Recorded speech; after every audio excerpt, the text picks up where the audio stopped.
Hello everyone!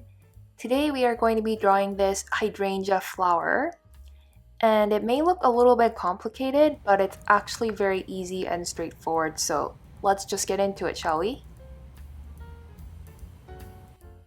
For today's tutorial, I'm going to be using the Sublime Watercolor pack and the Petite Grain canvas.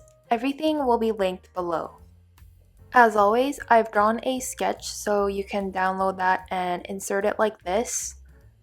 Let's go to Add and insert a photo. Your sketch will be inserted like this. Let's go to the Layers panel and make a new layer so that we can start to color. Zooming in here just to show you the sketch. Also, I developed a color palette that you can download along with the sketch. So here are the pinks, the purples, and the blues. So you'll have to decide if you will be creating a pink toned hydrangea or you'll be creating like a blue toned one, just like what I'm gonna do today. So if you are, you can start off with this light blue here. Eventually you'll wanna build up the color and make it darker, and you'll be using the greens for the stem and the leaves. As for the brush, we'll be using the watery rough edge brush first. So let's get started with that. You're just going to color in each petal one by one. This process may be a bit tedious, but I've found out that this method creates the most realistic results, so I do recommend coloring them one by one like this. There is another shortcut method that you can use, and I will show you that one in a bit, and you can decide if you'll be using that other method. Once you're done, you can make a new layer for the next set of petals. It's best to make separate layers for different set of petals because we'll be using clipping mask layers and using stamps, and for stamps it's best to separate a lot of these layers, and you'll see why later. To make this bouquet look a little bit more realistic, you can choose to use different shades of blue as the base color. So I'm using this other blue. It's a little bit more darker than the other one that we just used.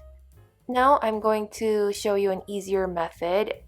So just make a new layer, and we're going to be using the Petals brush, and this method will speed things up a lot. So with one stroke, you can just fill in these petals instead of having to color them in. But as you can see, when you use the Petals brush, you won't be able to fill in the petal space exactly because it's just really hard to control it. And so that is the disadvantage with this method. And if we turn off the sketch marks, we can see how these strokes are different from the ones that we've filled in manually. I personally think that the ones that we've colored in look a lot more realistic, so I'm going to stick with this method even though it's a lot more time consuming.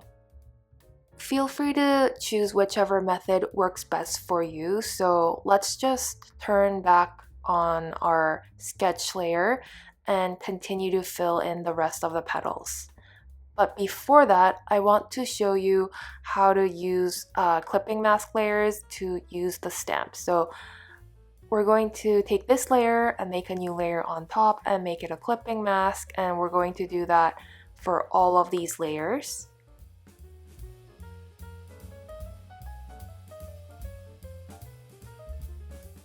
We'll go back to this clipping mask layer and let's pick out a color. So let's choose this blue and pick out a stamp. So bloom number 1 works well. And we'll have to see which flower we're working on. So let's go back. So that's this flower, looks like that one. So you just tap here, apply it in the center, as well as the edges of the petals. And you'll want to do this with every flower here. So not every flower, but every petal component. So choose this one, use the stamps here, and move on to the next. For this one, I want to choose a darker blue, so let's choose this one. So we'll have to do this for every petal that we color. It's pretty simple, right? Let's turn off the sketch layer and see how that looks like. Zoom out a little bit. That looks pretty good so far. Good starting point. So we'll have to do that for all of the other petals. So I'll just show you how I color the rest a little bit more faster than how we did before. So let's just get to that. To speed things up, I'm coloring a bunch of petals in one layer rather than separating them out. And so you just need to make sure that these petal groups are spaced out so that they're not really touching each other. And so when you use the stamps later on, the stamps are not going to overlap or interfere with each other and look clean. As you can see, now I'm coloring the petals set above here, and this is quite far away from the ones that I've colored below, so it's good to have it separated out like this, and then you'll be able to use the stamps, and these stamps won't be interfering with another because these petals are so far apart.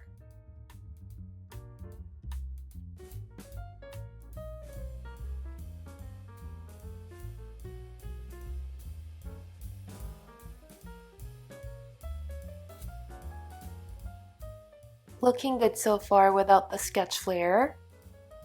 If you're happy with how things are looking right now, you can merge all of the layers together, so just merge down.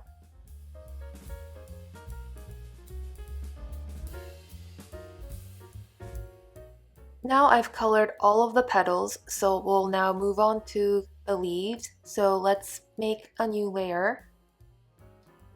And we'll use one of these greens here. For the brush, we're going to be using the Bold Rough brush. You can also use the watery rough edge brush if you'd like. And we'll just turn on the sketch layer and start to color. Forgot to choose my green, so I'm going to use this light green here just as the base color.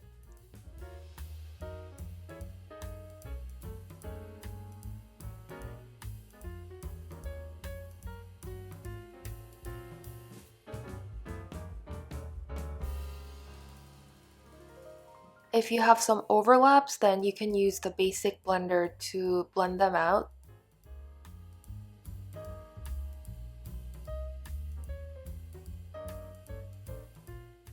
Now I've turned off the sketch layer again, and we're going to add a new layer on top and make that a clipping mask. Just like how we've enhanced the petals, we're going to do the exact same thing and choose a darker green and use a stamp. So bloom number 1 works well, right? And then just tap right underneath the petals to make it realistic and more 3D.